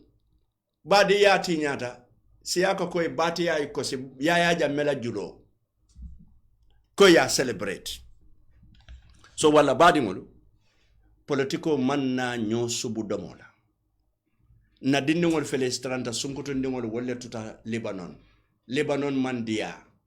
jannim fan nyimbe kala nganna sunkuto ndingol kibaro moy jela kabiri Yaya Jammeh watola wala na kabiri nyimman sakunda nata Yaya Jammeh kam minke lafta wala kala molu alkane fonyo diamola bari Amad Ba nata la ko alafta ka Gambia sunkuto ndingol kiyata Saudi Arabia do ko lang wuro le ya sabu wo manke e kan na sunkuto ndingol tale ke wafi alaji be na sunkuto ndingol nyin kuba mimbe kering Lebanon muso soto na mi yalon ko NGO le babure ka fay Lovet Diallo ñu Lovet Diallo ate fangole ala kodo bondi mi yalon ka bita fo million saba ani wili kemelulu pour ka tiketo sa nyim muso tan saba ni woro e be sey na Gambia banko kan bari Gambia man sakunda me sambanona bari guess what al ngal la moy Lovet la nga wan keje Lovet ngal la moy ate fangoy min fo chokore ka dia woro fango dale kono al ngal la moy Okay, assalamu alaikum. Please forgive me for how I'm looking. I'm so tired. I have not slept all night. The situation in Gambia and Lebanon is becoming very, very critical right now. It's becoming more critical than I can actually tell you all. What has happened is all weekend, I have not rested. We have hired lawyers who are ready in the Gambia. Ñu ngi am lawyer in Lebanon, ñu ngi am lawyer in Gambia. So li xew, what has happened is that the lawyer went to general security, went to social security to ensure that all the girls can go home and they don't have any records and fees. So today was Monday. Monday means that all of the flight operators are open. Our lawyer has been driving to each operator until literally 3 hours ago. We found flights from Lebanon to Senegal, and we arranged from Senegal a bus to take the girls to the border of Gambia. From the border of Gambia, we have another bus that's going to take them into Gambia, so I can pay for their hotels and they can actually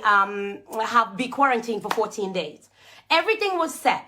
All we needed was Khalid, the Gambian consulate, to actually confirm that the papers are done. Khalid confirms that the emergency papers are done, but he's saying that all these tickets you've booked, I've almost paid $1.3 million, which is $27,000 US, for all 36 tickets. Now Khalid is saying that only 28 of them can leave, and the Gambian government has told him that these girls cannot leave unless the Gambian government pay for them. But the Gambian government is not ready to pay $1.3 million, are they? If we allow the Gambian government to say they're going to pay for this, it's going to take these girls another 9 months before they even get to see their family. 4 of the girls, their mums and their dads have died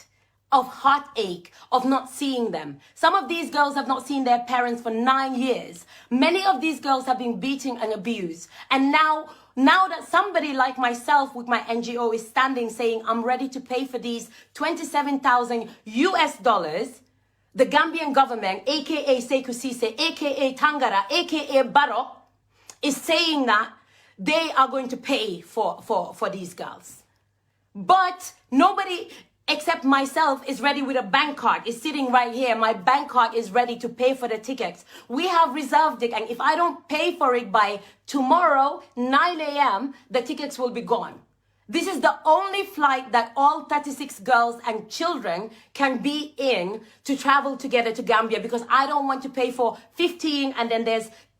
another 15 left. I want all of them on the same flight to Senegal. I want all of them on the same bus to Gambia. I want all of them on the same bus into Gambia. I don't want the government to bloody refund me. I have wasted money on NGO and helping people. This is not the first time, guys. I put over 70,000 Swedish crowns of my money in the Libya initiative. I haven't gotten that back. I never asked for my money back. I don't want the damn money back. The government doesn't have to refund me. What they can do is, whatever much the flight costs, they can give it to the women when they arrive and they can start a new life. They can use that $1.3 million too for initiatives for our youths to get jobs. I don't want that, but I want you all to understand now, you need to get up. In Gambia, I don't know if you're in Gambia, I don't know if you're in Lebanon, I don't know if you're in Sweden, but if you are Gambian, if you're a human being, if you have red blood running through your veins, understand what is happening. I have posted about this. Those are the reservations I have posted, the reservations I was supposed to pay for today so that tomorrow the girls can go and pick up their tickets. The tickets are ready. Both money is ready, tickets are ready, and the Gambian government is now saying, oh, don't allow Lovett to pay for it because we want to pay for it. For 9 months, you've been able to pay for it. If you have had 1.3 million, Sekou Ceesay, to pay for it, why haven't you done it yet? Why haven't you done it yet? Now we're in a critical, let me just explain, we're in a critical position. Okay, badingolo. Ntole wo moy nyola wala mu Lovett Jalloti NGO le babulu kabiri ngaya moy ko nyimusol tuta Lebanon ne andi be fero be ke kana anata ala NGO ta kadung pour que mako nan nga moy la economy dunje abida for $27,000 mi alon ko atata kanya $1.3 million pour ila ticketol ako kabira wo ticketol beta e be topoto wala fa ticketol sanna wala kaytol ni la fengol be pareta fokabang bari nga nyim fana moy la ko hay ko modol be kono woltita no foni joro ke because immigration julole bole overstate with their visa which is bollocks. Ni overstayed with your visa, they deport you, they don't ask you would stay. Ngamira waka ke Lebanon damale. But ni overstayed with your visa, ni emuta, ike deport le. But they don't keep you there because you overstayed your visa. That was the statement from Sekou Ceesay. Me alonko atadamu foreign affairs la PRO tanala minister Dr. Tangara. Nina rajiwe nyimu so ekodojo barbiri tata sa impuru kanyinu bela tiketo sang kansula mimbije nata fo nyimu so la loyal ko anyway it is nyinnangam le jono bar nyinnangam do ita o jono la Gambia Mansakunda lafta o jola atara Gambia Mansakunda mbenga je nyimu so lu wulita itata iwe demonstration o ke Lebanon benga o play janenga je video to dami yalon ko kafo we want to go home, we don't need Khalid, we want to go home from bela mo jang where was Gambia government so ngamra nyimfa mo development o nin Gambia government man you know samanona because 1.3 million ila tiketo o man ke fend but Gambia government man you know samanona modo sotra mi yalon ka konte be la tiketol be jola Gambia government nyanda min kala doron wala mun ka kaytol ta ka facilitate ngamra nyanda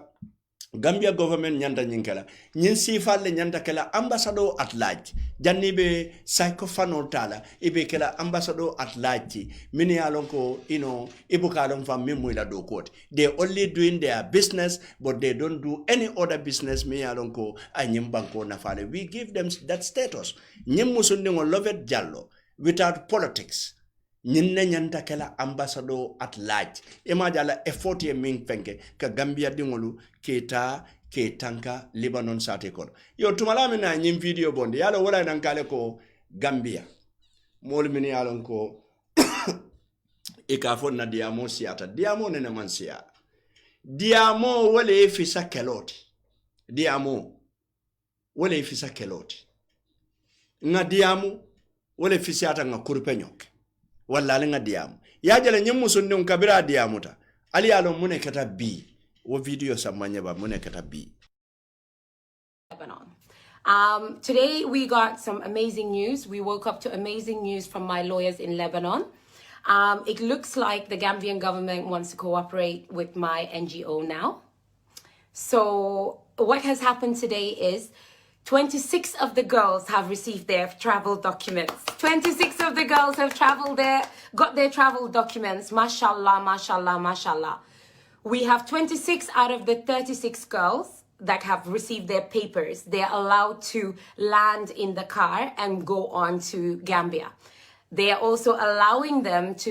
for me to pay for the tickets. Tomorrow morning, the last 10 girls will go and pick up their papers. The last 10 girls will get their paperwork tomorrow. So inshallah, tomorrow morning, all 36 girls will have their paperwork in their hand, stamped and ready and waved, ready to leave on the 4th, which is on Friday. We also have one extra girl.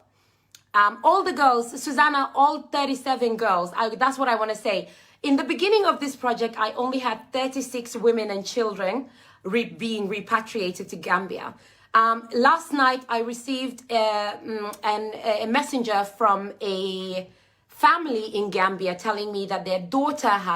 is also sick and stuck in Lebanon. They wanted me to add her to the list to bring her back to Gambia. So that is one extra girl we're adding to the group. So now we're 37 Gambian women that are allowed to go home. So it looks like the Gambian government is working with me on this matter now so that I can pay for these girls' tickets. Every single girl this morning, I'm calling them girls, but they're women as well. Girls, women, and children went this morning to the consulate in Lebanon. They signed their papers. That they do not want the help of the Gambian government, and they were giving all of their paperwork today. So today, 26 received theirs. Our lawyer has checked every single paper. Everything is good. Tomorrow morning, we will get 10 more papers. And that means a total of 37 are coming home. Oh, 38, we have one extra person. 38 people, Gambian people, will be repatriated under my NGO with the help of the Gambian government to come home on the 4th. They will be leaving Beirut on the 4th. I will be booking a bus via my lawyer to pick them up, every single one of them and their luggage. My lawyer will take them to the airport. My lawyer will wait until they're sitting on the flight. My lawyer will wait until the flight lifts up and lands in the car and give me an update. From the car, we will have a big bus picking up the girls, the women, the children, and driving them to the border of the Gambia. When they arrive to the border of the Gambia, they will change bus to a next bus, which will bring them into the Gambia, to our homeland. And when they arrive in the Gambia, they have to stay at a hotel for 14 days for quarantine. I will be paying for that as well. When they have stayed for 14 days, they will be allowed to go and meet their family. They will be allowed to go and hug their moms. They will be allowed to go home. But before they do, we will be meeting them. I personally will try and come to the Gambia. I will meet them at the hotel together with Fatou Jan, who is running NOGAHT, the Women Against Trafficking. So through Fatou Jan's NGO, we will be donating $1 million to these 38 women and children. Those with children will get double. And that is only to make up for all the wages they have lost in Lebanon so that they can go home. ñim musode lovet banko be nyanta duwala yel nte wode mbe duwala yel de bayri ni Gambia din kilim makoy ye Gambia bele makoy sako mini keta musote ñim musoro mini yalon koy tata Libanon istranta je batata je e halakita je mo killing wole la tiketo bejo ni nata jibe Nigeria min siata mo talluti wolle kafuta nyokan ka tiketolu fine nyokan despite the fact nka min moy ko Nigeria be mo billionaire ni millionaire ol bar Gambia nyim musu kilingo damala NGO wala nyim musu tansaba nin seyo be murundi nan Gambia banko kanjang man sakunda ma keno kunun kabirin a wurta state house duta kununde inata ikai ko sign sontale se samanam katu man sakunda be borka mun la wolo maloti je na moltu ta nyindula ton telme samanam fo nyin sunkutunde ngo wole saman yaya jamme ko kana fo sunkutunde wala nyin sunkuto wole samana alaji be ako ala tiketo da mada ma minjoy be kunto atata kanya million killing wili kemesaba bara manna da wora ko ay moto luwes ye kabona ni fotata Dakar boso le be tala woto mimbe samana nan fo amdallay ni fotata amdallay ibe boso falena anda tele be obe jola man sakunda ka mimbe fonye ko nga quarantine momo nga nyenne joy kunna nyinko say nyim musol mimbe na musu tan sabanin sey atele be la quarantine jola baydi kananan ibe futala jang tubab karkuto tele lolu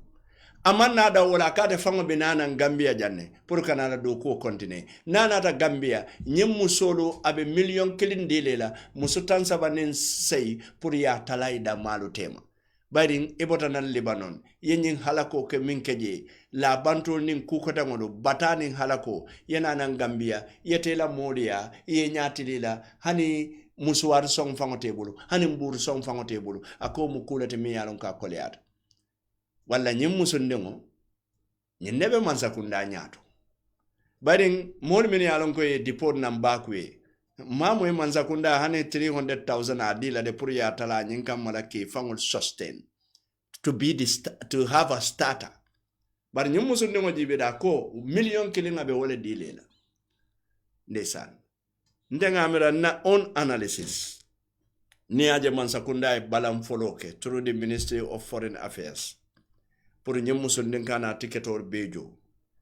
yalo nyem banko mune nyem banko batande nyem banko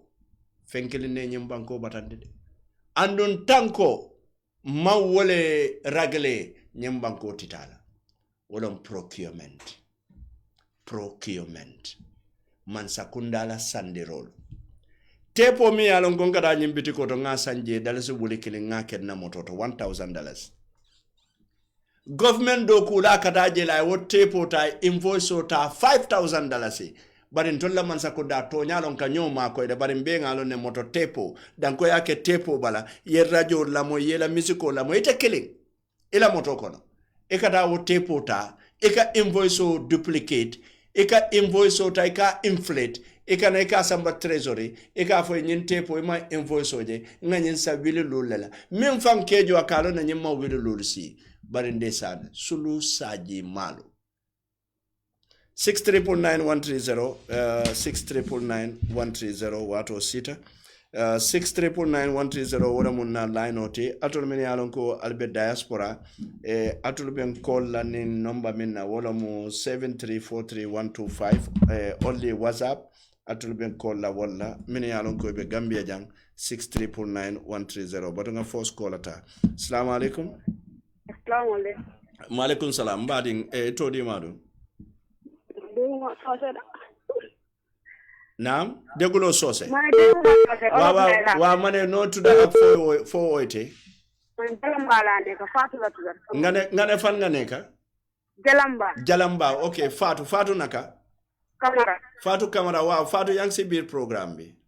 Okay, yung lagi rin sa program bi. Alhamdulillah Rabbil Alamin. Yalla yalla defar dama. Amin Allah ya Rabbi. Dina buga yalla ko yalla defar. Amin Allah ya Rabbi.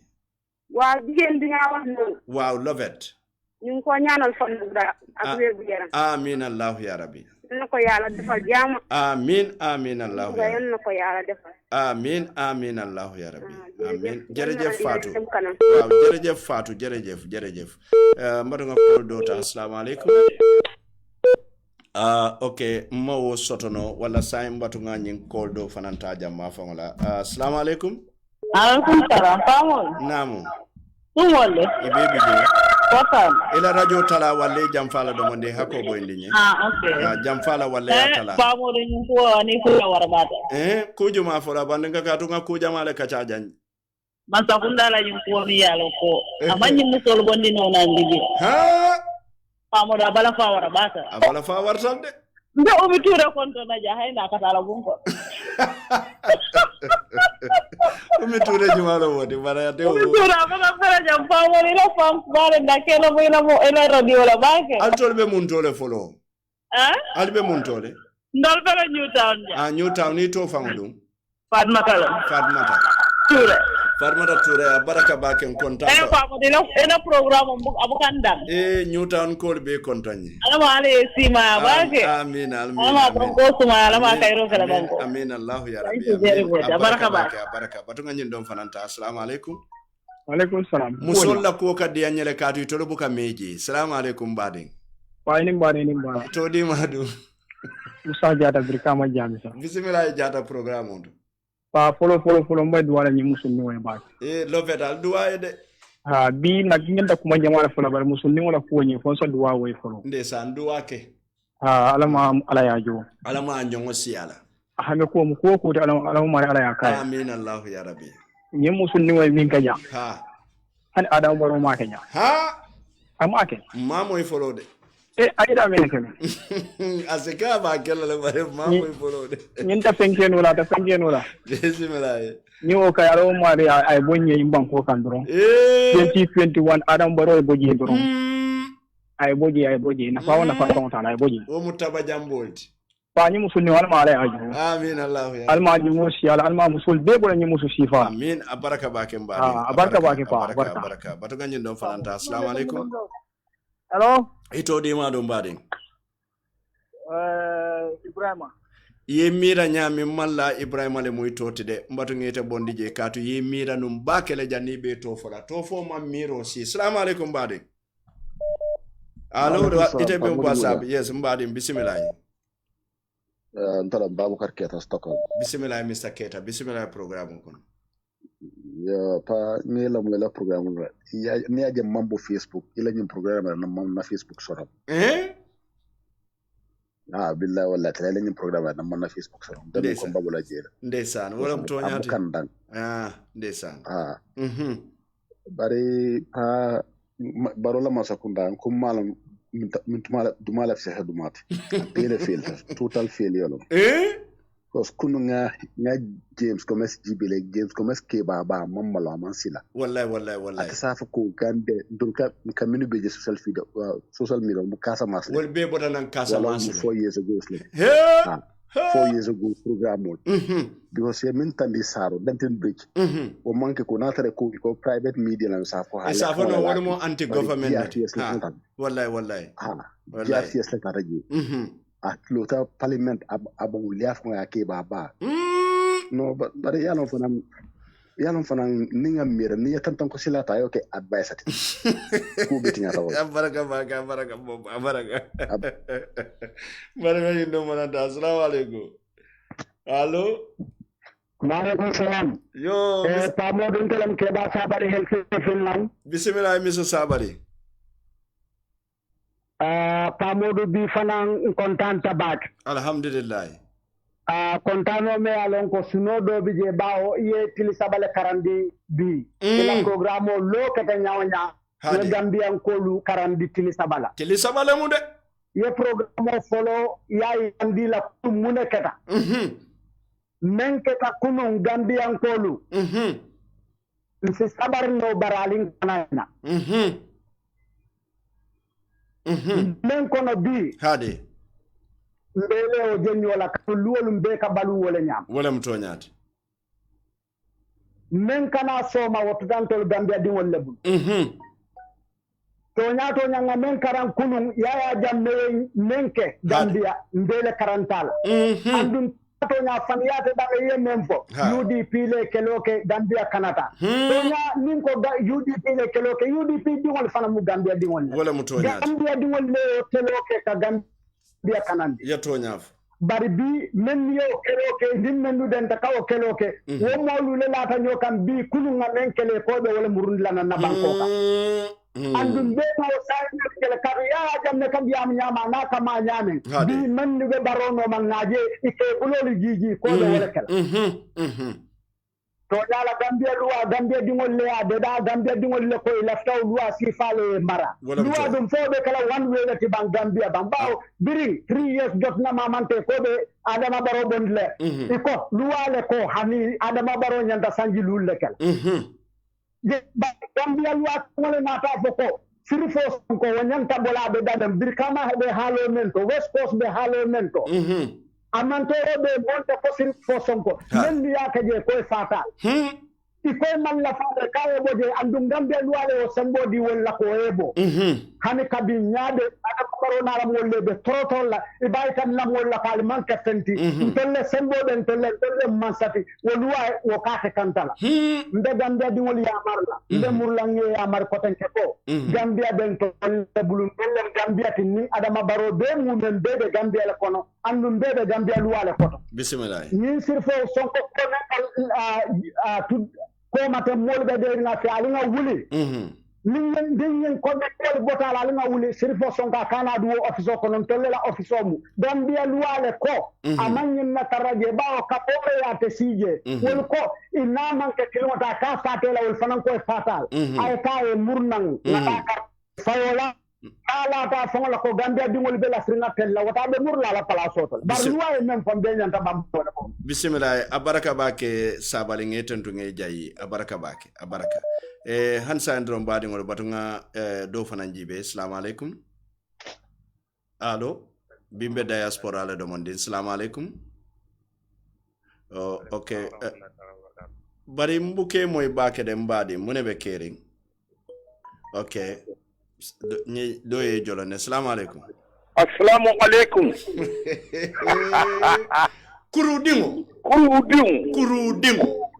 bravo kurudingo be tentula kumandiro kondondiro to warala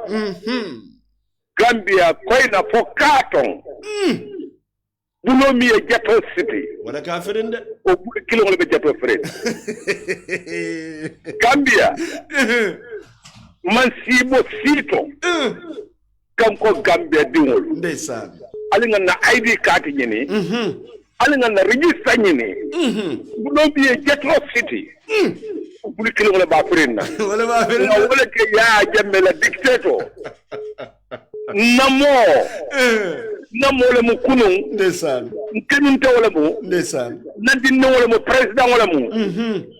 kumata ite pabo jang kumata Gambia ko kumata barin ko kam fato patele babulu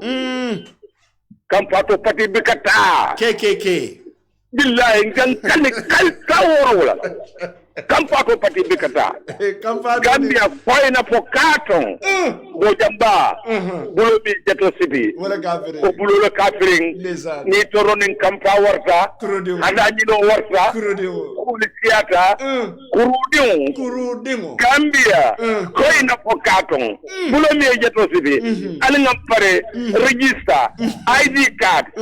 diamo kanasia ID card register Gambia nkola ko nkae ko Gambia suruwa la pula la maninka la bulo mi Jato City wala ba prena mbal tedula mbal jayila ali na register na ID card kama mimbe kere ani torona kamba warta bita katte kesala be na wata do bay ndeysaan janni bita kuro demo ngam badi bu sala kenya do ngatol yalla carte nyene ba ba du ko nge mané badu bu mo ya jam Adama Barrow fon wala fo ako political university be sal badi bu sali kenya le oh kuro demo sulu banku Adama Barrow fon ako political kabira futi je suto du ta rawra ba 4 o'clock akafu da badi bu sali kenya political university jele mu de wala kate keso ID card kate keso Gambian kolo bulo me Jato City o bulikil wala be Jato Ferina kumo kanasia mbeken lambe jayla karamo Seydi Fata Jolemo badibu salikenya operation la ido team bravo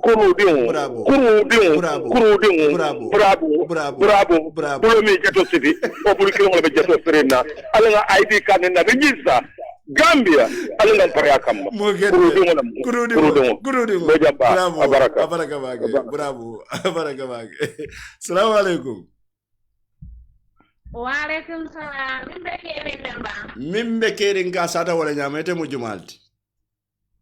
ñamuy fama bare mu tolti ba mol fa sanyan dingole mariama sanyan ki jeranke ko US le ndesan sanyan jata fa koring bari iko say hani lun bari koring wol de ko say hani lun tawon nata say albuka sise fama fano ani to ko wala diani say fa woni sise fa koring wol le siata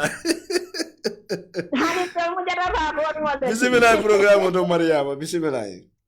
amol la programme di ata ba ken kala mo yalla wato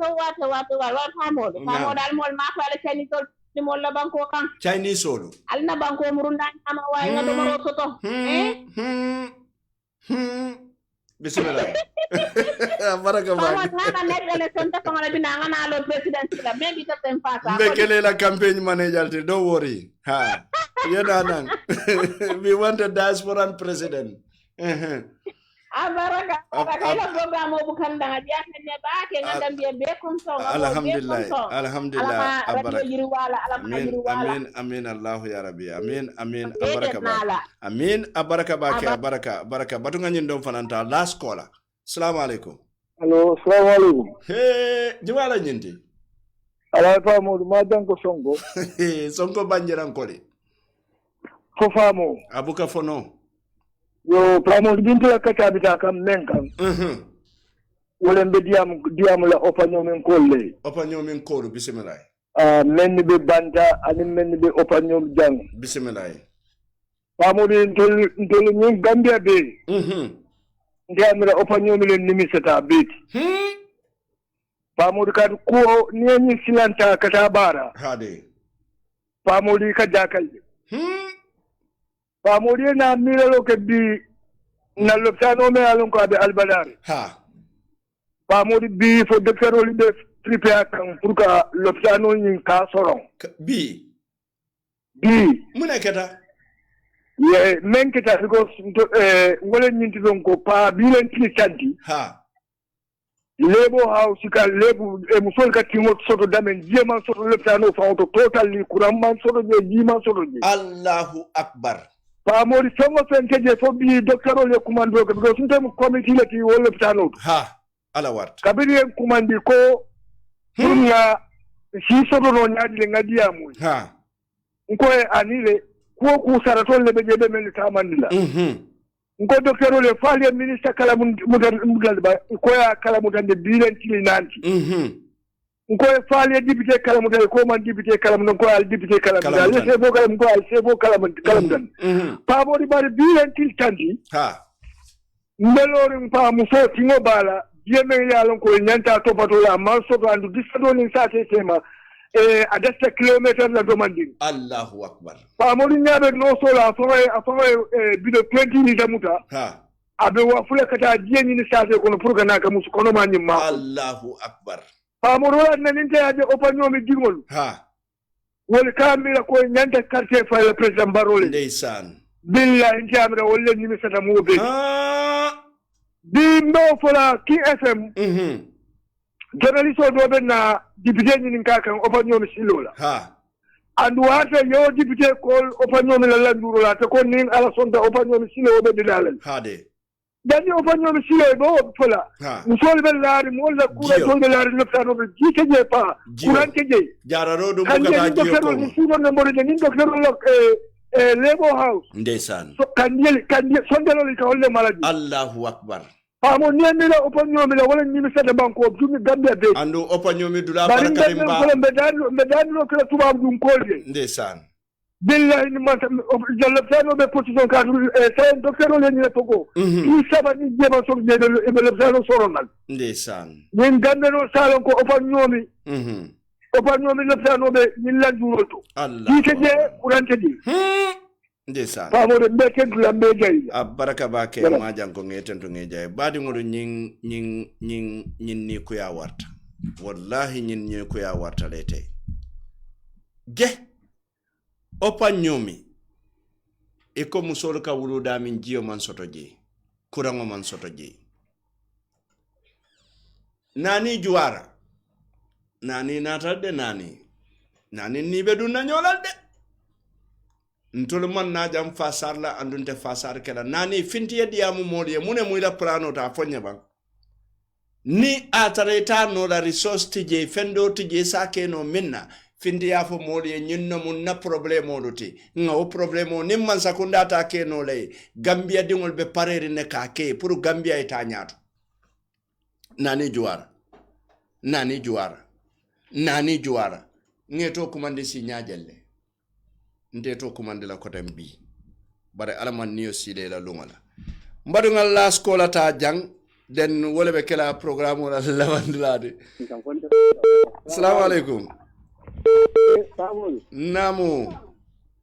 ndolo mu sedina kabafita kabafita kamo cikande do wonde foy man sima yo ndolo ko ndron njakali be mune jakali to la jim man ko nda moro ko malo de jim ko en to Gambia mo be fa malola wallahi ma ta ko da ko ke jang ma ñal son na ñen na dañuy ci ma fam han ya tara taw ko sun do ñu lu naat akete ñaaw ñala ndi ñama current time fam kay ma ta ko na fa ñen ta dun na wala le par mu ci ñoo kay to kay dina mu le la di ko de bari ñu ko di nga ñu moy ndi da fam malo man so ma wala ndeysaan Gambia ma sakunda fa malola ko malo warta mo ñu ko mu ta ka ko ya ko do ya di tay yeji ta ko la man ka ji ko de mo ma sakunda malu bare wolam tonya abaraka ba man ñen nak la fam abaraka ya wala so do na ya maro tan sibel ko do abaraka ba ke mbadi wato banta fereng butum mbadi ngolo radio do ko mu wato de wato banta da fereng ngalo ñe wato la Gambia line be busy de ko mu non angatel line diaspora line of anambe busy in komuno nyindi baratul mini alon kalbe kolin naten mbala hako dana radio do ko atemu wato leti afele fonga minute tan anin sabalaji andu nyaabe na manager la nyakuya so wala wokamala badi ngol be Allah subhanahu wa ta'ala tentula mba jayla mba waranda tentro anin jayro anin warandiro mi alon ko amandandula soto tumana min nabi fanande na nyinya wala mimbe keri ngadati na tele toba senu wala bismillahir rahmanir rahim andu ngadande fonsa kumfano ning alhamdulillah rabbil alamin afere wato sita kumfa wato wala sena lahido timandi kaman so tentu ka jayi anin ka warandi tentro anin jayro anin warandiro mi alon ko amandandula soto kala kilo bulande do bido mini alon ko wala bulo be nyim programme kunto badi ngolo wala mo MSJT money transfer pour la local transfer anen TAF Africa Global pour la cordal na la bun sangolo Gambia banko kanjang mi alon ko wala muta ko masingoto badi ngolo wala mimbe kerin television to wala mo Samsidine Bojanti mimbe nye su radio to wala mo manager ba fonte Cheikh Omar Fofana ndekunde ngo pa Modou Bojang ndelebe siring mimbe kerin television o nyati ngola aning microphone fanan nyati ngola jang bi ngamin kacha pa tu wala mnyende ko na minister kunda mi yalon ko wala marta nyemuto ni ba ko Kenya la inata ke lanjuro baletin toliye andanga silanya warta nimme stop minister resign asida kenye kuti mi yalon ko nda ko nim bulandinola butum badi ngolo bi fanan mimbe kering nga fole nyama man sakunda alnyanda kodo mendila alnyanda tikatol sanna kodo menna pour kanyen sunkutu ndengol sammana mo fele ay sunkutu ndengol sammana sairu wo kodo almurade wodila ya tala yata ye business oluke yetu ida bankoka wala badi ngolo bimbe danna janne fonen ala mbeniyo si samala wala watido mimbe kering nga sata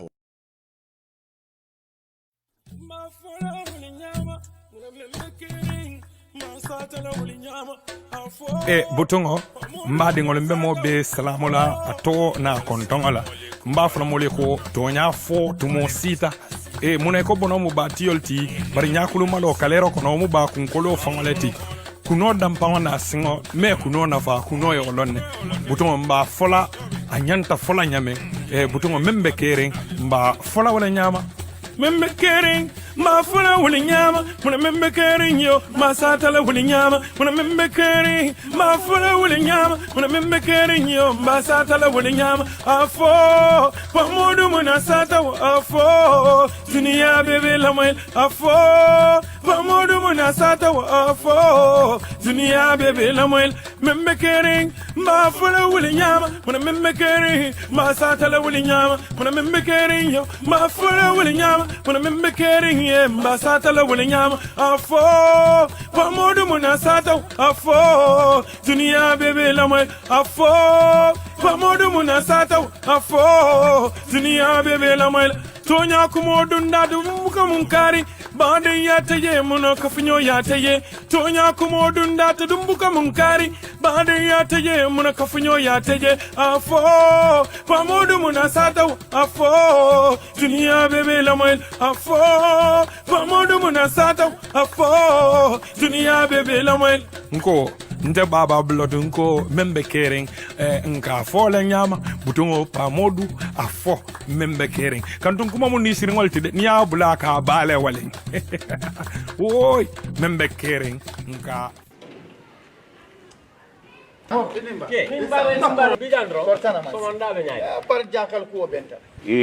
kabirin somanda amborta gara soto pour kam famala kodo kijala depanso banta bulo kon silante malum be kala nyame be kodo ki bo di la jumala drive ha moto enda moro ka kodo ki bar bunja ba kundami ha MSJ ibe nyum banko kodi kiyo bari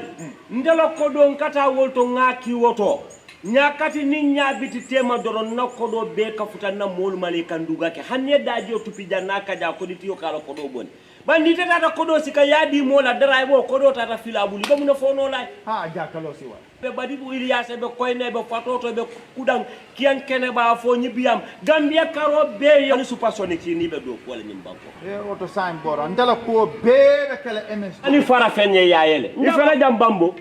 futela bundato yela kodo samba je doro nyanta akila mi yato di ala yela detail sol beta ni barin sikodo ki nga bondije ika be topoto ka falin ila do ko lo nyimbe to bansa mbiri kamba jara soma jara bureng nyilbe dula bele to mbadu nga bor jannim fama be kam fa e bamba tambi be ko ndodo mala tulo abaraka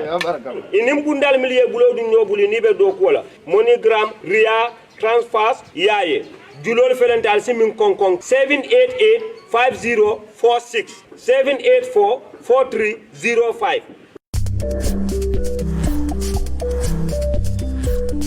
ilafta taradula da sona yarin balla korda lorin bandin fo kene kento anda kuwa ye jakali bake wotele jakalo bebanda na nyin 5 easy steps ol noma mbatandi lele be fonsun taf kodda nyima soto la nyamin walanton kene kende ba andita bataku soto la ji follow nkumandi bang nye samba ngani kene ken songola wala korda lorin bandin wal soto dami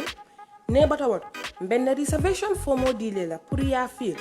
ne batawot afonye lafta jola nyami mi yalon ko walba sone yale tefe ne batawot si bang yela watota ka joko yemmi ngomi safenye reservation formo bara ilafta la wala nyami na ye nyafa na tentem bang na sales agreement odala ne batawot dung bank bunda min sone yatema walanto min suti yatela ye deposito jo ne batawot ntol fongol le be dandande le taf sunyi makono walanto ila kende ba mi yalon kun tolle ba be fensla nga dakeji na telefon bundal commande ba mimu 776233 walanto 376233 Taf Africa Global na nyantolam kaje ko Gambia dingo ding ye fansun korda soto ala baraka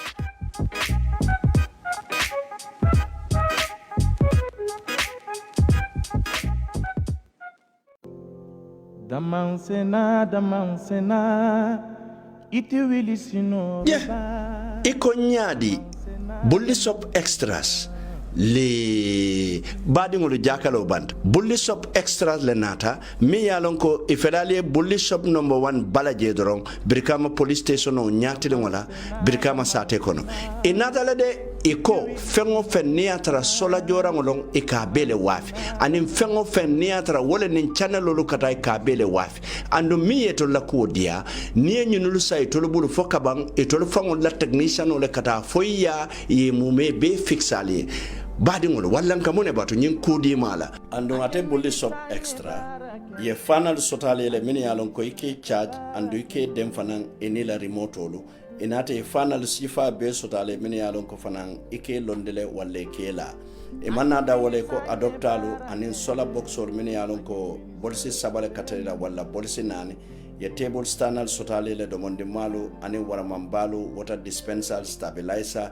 bolso min yalon ko ke charge haniye kurango fa ite buka kalamuta moto battery lu min yalon ko original long asifa wo sifa anin original solar battery lu anin remote battery lu kada fo la electrical iron pour do ko lalo bari manna da wole ko nyim bohol machine anin nyin television mimbe jamane kuto kono flat screen anin smart tv e kanyimbe sotalele andu yela antenne fanan sotalele anin satellite disco lu nyul bele beya asifa wo sifa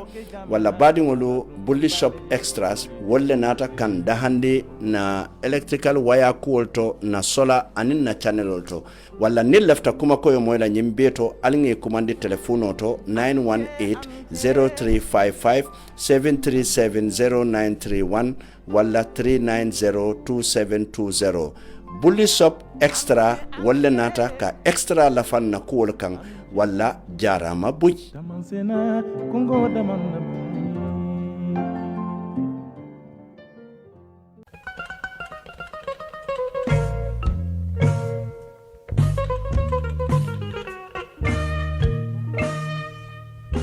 kumo bantale ko electronics walla nata de brikama sate kono koten badi ngulu electronics e bale damin wala mo Islamic Bank nyatile ngola brikama sate kono electronics itol dun ika electronic jorango bele wafi mine boko channel olu complete set olu alla nyin satellite disco lu domonde malu ani waramambalu nyin television kutolu mine yalon ko wolle be jamano kono smart tv lu kata fo flat screen e manna da wala sola jorango lu item ol sifa wa sifa fengo fen naka dun sola kunto pura mara ika belek bari manna da wala de kando warte ko air conditioner minke la bungo kono sumayandi anin fengo fe yalon ko electrical jorango long fanalu kata fo radio lu anin bluetooth speaker lu kata fo bluetooth headphone lu abele bije nka boliso wa fale na sifa wo sifa pasiran ferolu dispensaru blendalu ka tape frijolu kurla masingolu anin CCTV camera wala ka kuma koyo moy nyinku beto ali kumandi electronics 788-9398 618-9398 981-9398 tonya electronics jele mutadulate